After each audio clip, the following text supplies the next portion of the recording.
دل کے مسلمان بنے، روح کے مسلمان بنے، زبان کے مسلمان بنے۔ ایک ہندو نے نا کتاب لکھی ہے حضور علیہ الصلوۃ والسلام کے سیرت مبارکہ پر، ہندو نے۔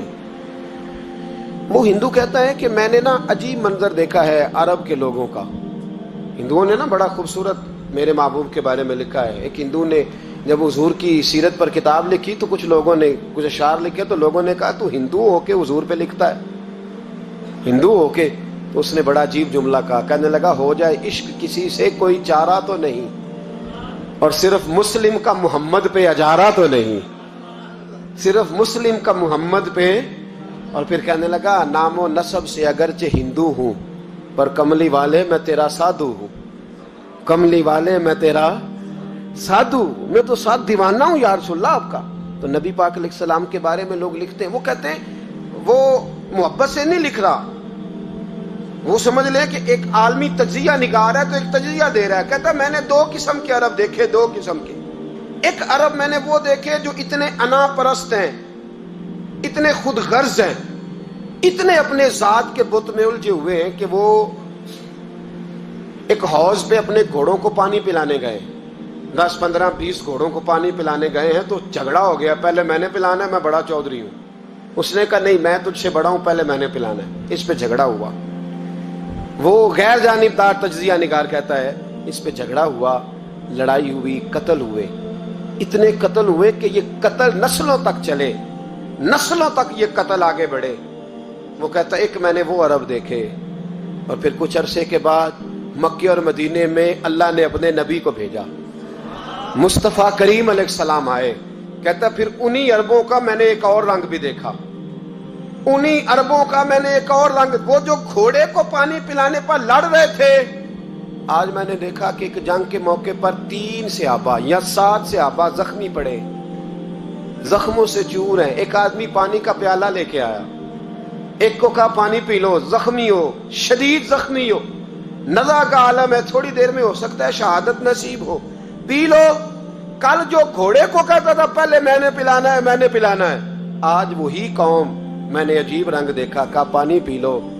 تو کہنے لگا یار میں تھوڑا زخمی ہوں، یہ جو میرے ساتھ لیٹا ہے یہ زیادہ زخمی ہے، پہلے اس کو پلا دے، میرے بھائی کا بھلا ہو جائے۔ کہتا پانی لے کے اس کے پاس پہنچے، اس کو کہا تو پی لے، تو وہ کہنے لگا نہیں میں زخمی ضرور ہوں پر جوان ہوں، یہ میرے ساتھ جو صحابی لیٹے ہیں یہ زخمی بھی ہیں بوڑھے بھی ہیں، ان کو پہلے پلا۔ میں بات کہتا ہے میں تیسرے کے پاس گیا تو اس نے کہا نہیں یار چوتھے کو پلا، وہ زخمی بھی ہے بیمار بھی ہے، اسے زیادہ ضرورت ہے۔ کہتے چوتھے کے پاس گیا تو وہ تڑپ اٹھا، کہنے لگا 5ویں کو پلا، اس لیے کہ اسے زخم مجھ سے پہلے لگا ہے، اس کا جہاد بھی مجھ سے سخت ہے۔ کہتے اس کے پاس گیا تو کہنے لگا یار 6 کے پاس چلا جا، اس لیے کہ اس کا وقت مجھے زیادہ قریب لگ رہا ہے۔ کہتے میں 6 کے پاس گیا تو وہ بول اٹھا، کہنے لگا وہ 5 جس رسول کا کلمہ پڑھتے تھے میں بھی اسی محمد کا ماننے والا ہوں، تو مجھے نہ پلا 7ویں کو پلا۔ کہتے ہیں اس کے قریب گیا اور میں نے وہ منظر دیکھا کہ وہ کہنے لگا نہیں اگر وہ 6 قربانی دے سکتے ہیں تو میں نے بھی نبی پاک سے تربیت لی ہے، تو پہلے کے پاس جا۔ کہتے ہیں میں اس کے پاس جا کے کھڑا ہوا تو روح پرواز کر گئی، میں دوسرے کے پاس گیا تو کلمہ پڑھ کے شہادت کا جام پی گیا، میں تیسرے کے پاس گیا تو حوض کوثر تک وہ بھی پہنچ گیا۔ کہتے ہیں 7 کے 7 وصال کر گئے، پانی میرے ہاتھ میں تھا، اور میں اس صحرا میں کھڑے ہو کے سوچ رہا تھا یہ وہ لوگ ہیں جنہوں نے دل کا کلمہ بھی پڑھا ہے، روح کا کلمہ بھی پڑھا ہے، یہ ان کا صرف وجود نہیں جھکتا رب رسول کی بارگاہ میں، جب یہ جھکتے ہیں تو ان کے دل بھی جھکے ہوئے ہوتے ہیں، ان کی روحیں بھی جھکی ہوئی ہوتی ہیں۔ حالات بدل گئے میرے بھائی۔ ایک زمانہ وہ تھا جب حضرت عمر فاروق کی لونڈی نے کلمہ پڑھا، ہاں حضرت عمر لونڈی نے کلمہ پڑھا تو حضرت عمر نے اسے الٹا لٹکا لیا، درے مارتے۔ بی بی کہتی عمر مجھے اتنا مارتے کہ مارتے مارتے تھک جاتے، پھر پانی منگاتے، پانی پی کے پھر مارتے، پھر مارتے۔ یہ وہی عمر ہے جو کہتے جو کلمہ پڑھے گا گردن کاٹ دوں گا، یہ وہی عمر ہے جو کوئی غریب مسکین قریب نہیں پھٹک سکتا تھا، لونڈی کو دروں سے مارتے، وہی عمر کلمہ پڑھ گئے۔ اور پہلے تو ایک قبیلے کے سردار تھے نا بھائی، پہلے ایک قبیلے کے سردار تھے، الٹا لٹکا کے مار. چاہیے تھا نا جب امیر المومنین بنتے زیادہ سخت ہو جاتے اور ان کے اندر سختی آتی، اور امیر المومنین بن گئے. 24 لاکھ مربع میل پر حکومت، 24 لاکھ مربع میل کا حکمران، چہرے پہ نقاب پہنا. کنز الاموال میں روایت موجود، وہی عمر جو کل غریب عورت کو دروں سے مارتے ہیں، وہی عمر. انقلاب آ گیا، سوچ بدل گئی، نگاہ اور دل مسلمان ہو گئے. عمر گزر رہے ہیں، ایک گھر سے بچوں کے رونے کی آواز آئی. چہرے پہ نقاب پہنے عمر رک گئے. افلا غلام ساتھ تھا. کہنے لگے پتہ کر کوئی مسئلہ ہے. دروازے پہ دستک دی. بی بی تیرے بچے کیوں روتے؟ کہنے دوڑ جاؤ. کون ہوتے ہو؟ تمہیں کیوں بتاؤں؟ غریب ہر ایک کو نہیں داستان پتہ ہے. کبھی ایک جماعت آ گئی، مجھے بتاؤ میں حل کروں گا. پھر دوسرا آ گیا زخم ٹٹولنے، مجھے بتاؤ میں کس کس کے سامنے زخم کھولیں، کس کس کو بتائیں. بی بی کہنے لگی جا دوڑ جا. درجنوں آتے ہیں، روز پوچھتے ہیں، پوچھ کے تو بھی جا. آدھی رات کو تو کون ہے؟ حضرت عمر منت کرنے لگے، کہنے لگے بی بی تیری مہربانی بتا تیرے بچے کیوں روتے ہیں. تو عورت تڑپ کے بولی، کہنے لگی تو نہیں جاتا تو سن پھر. میرے بچوں کی غلطی یہ ہے کہ یہ غریب بھی ہیں اور یتیم بھی ہیں. ان کی غلطی ہے کہ ان کا باپ چلا گیا ہے. ان کی غلطی یہ ہے انہوں نے غریب گھروں میں پرورش پائی ہے. ان کی غلطی یہ ہے کہ ان کا دادا رئیس نہیں تھا. ان کی کوتاہی یہ ہے کہ ان کا نانا جاگیردار نہیں تھا.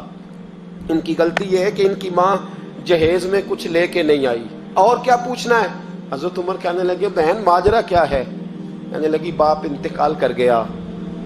عمر جب سے حکمران بنا ہے اس گاؤں میں کبھی اس نے پھیرا ہی نہیں ڈالا، وہ آیا ہی نہیں. میری غریبنی کے بچے ساری ساری رات بھوک سے روتے، وہ کبھی آیا ہی نہیں. یہ غلطی ہے. پہلے تو میں کچھ نہ کچھ ان کو خشک روٹی کھلا دیتی تھی، آج تو گھر میں کوئی شے نہیں. شام سے لے کر پانی اور روڑے ہنڈیا میں ڈالے ہیں، پکاتی جاتی ہوں. کہا تھا چلو سو جائیں گے، اور بھوک بڑی ظالم ہے، نیند بھی نہیں آنے دیتی. سب روکاں دا روک محمد، جس دا نام غریبی کنڈ ولا کے لنگ جاندے نی دوست یار قریبی. کب بھوک بڑی ظالم ہے، پیٹ بھوکا ہو تو یہ بھی نہیں آتی. سوچتی تھی سو اب تہجد کا وقت ہے پر سوتے نہیں. اب بتاؤ میں کیا کروں. عمر تو 24 لاکھ مربع میل کا حکمران ہے، اس کچی بستی میں کیسے پھیرا ڈالے گا. حضرت عمر دوڑے گئے. 60 سال عمر، کندھے پہ اناج کا تھیلا رکھا، کندھے پہ. غلام کہتے حضور مجھے دے دیں. فرمایا بتا قیامت میں بھی میرا بوجھ اٹھائے گا. حضرت عمر لائے. پھر عمر نے اس بی بی کے گھر میں چراغ روشن کیا. پھر بوڑھے عمر کہتے میری بیٹیاں تھیں، میری بیویاں تھیں، میں نے کھانا کبھی نہیں پکایا تھا. میں نے اس بی بی سے کہا بہن تو بیٹھ جا. بیٹھ گئی. عمر کہتے ہیں میں نے آگ جلائی. آپ کے غلام کہتے ہیں جب عمر آگ میں پھونکے مارتے تھے تو ان کی داڑھی سے دھواں نکلتا تھا. عمر نے آگ جلائی. پھر فاروق کہتے ہیں میں نے کبھی روٹی نہیں پکائی تھی پر آج میں نے آٹا بھی گوندا. 24 لاکھ مربع میل کا حکمران. او بھائی جب تیرا دل اور نظر مسلمان ہوتی ہے تو پھر تو جھوٹے دعوے نہیں کرتا، پھر دین تیرے لفظوں میں، جملوں میں، تقریروں میں نہیں رہتا. حضرت سیدنا عمر فاروق رضی اللہ تعالیٰ عنہ آٹا گوندتے ہیں، داڑھی ساری آٹے سے بھر گئی. پھر عمر فاروق روٹیاں پکاتے تو ہاتھ جلتے. پھر سالن پکایا. پھر عمر نے دسترخوان بچھایا. پھر وہ چھوٹے چھوٹے بچوں کا عمر نے منہ دھلایا.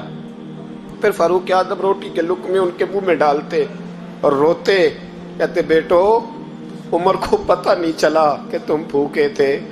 بیٹیوں عمر کو خبر نہیں تھی. عمر سے ناراض تو نہیں ہو. چھوٹے چھوٹے بچے کہتے ہمیں تو پتہ بھی نہیں عمر کون ہے. آپ کیا بات. پھر ان کو عمر فاروق نے کھلایا. پھر فاروق اعظم صحن میں بیٹھ گئے، ان کو ہنساتے رہے. غلام کہتے حضور اب کیا کرتے ہو؟ فرمایا جو میری وجہ سے روئے تھے انہیں خوش نہ کروں. پھر اس بی بی کی طرف متوجہ ہوئے، کہنے لگے اگر عمر نہیں آیا تو آپ ہی خبر کر دیتی. تو بی بی کہنے لگی ڈیوٹی عمر کی ہے خبر لینے کی، میری نہیں ہے کہ میں جا کے بتاؤں. میں کیوں بتاؤں؟ تو حضرت عمر کہنے لگے چل عمر کو معاف کر دے. کہنے لگی اسے کیا معاف کرنا ہے، میں تو دعا کرتی ہوں اللہ اسے ہٹا دے اور آپ کو بنا دے. میری دعا ہے کہ وہ چلا جائے آپ آ جائیں. فرمایا اگر میں بن جاؤں تو عمر کو معاف کر دو گی؟ کہا ہاں کر دوں گی. حضرت عمر نے چہرے سے نقاب اتارا. فرمایا بی بی میں عمر ہی ہوں، تو نے دیکھا نہیں تھا یا تیری دعا مقبول ہو گئی؟ وہ بی بی کہنے لگی آپ کے سامنے اتنی جلی کٹی سنائی. فرمایا بس ایک وعدہ کر، اگر تو نے عمر کو یہاں معاف کر دیا ہے تو وہاں بھی معاف کر دینا. وہاں بھی سوال، شرط یہ ہے تیرا دل کتنا مسلمان ہے. ہمارا یہ حال ہے، ہم جملوں کے مسلمان، لفظوں کے مسلمان. ہم اپنے آپ کو کھینچ کھانچ کے مسجد میں لا کے 2-4 رکھتے بھی پڑھ ہی لیتے، پر دل و نگاہ اگر مسلمان نہیں تو پھر کچھ بھی نہیں. دیکھیں نا کتنے اعلیٰ لفظ ہے حدیث میں. نبی پاک نے فرمایا میں اسے اپنا مومن ہی نہیں مانتا. صحابہ کہتے ہیں پوچھنے لگے تھے کسے، تو حضور نے دوسرا بار پھر کہہ دیا، فرمایا میں اللہ کی قسم اسے مومن نہیں مانتا. تیسرا جملہ پوچھنے لگے تو حضور نے پھر بول دیا، فرمایا میں نہیں مومن مانتا. حضور کسے؟ فرمایا جو خود تو پیٹ بھر کے کھائے اور اس کا پڑوسی بھوکا سو جائے. 3 دفعہ حضور نے کہا میں مومن ہی نہیں مانتا. جتنی مرضی تسبیح پڑھے، اتنا مرضی رب رب کہے، تو میرے بھائی یاد رکھیں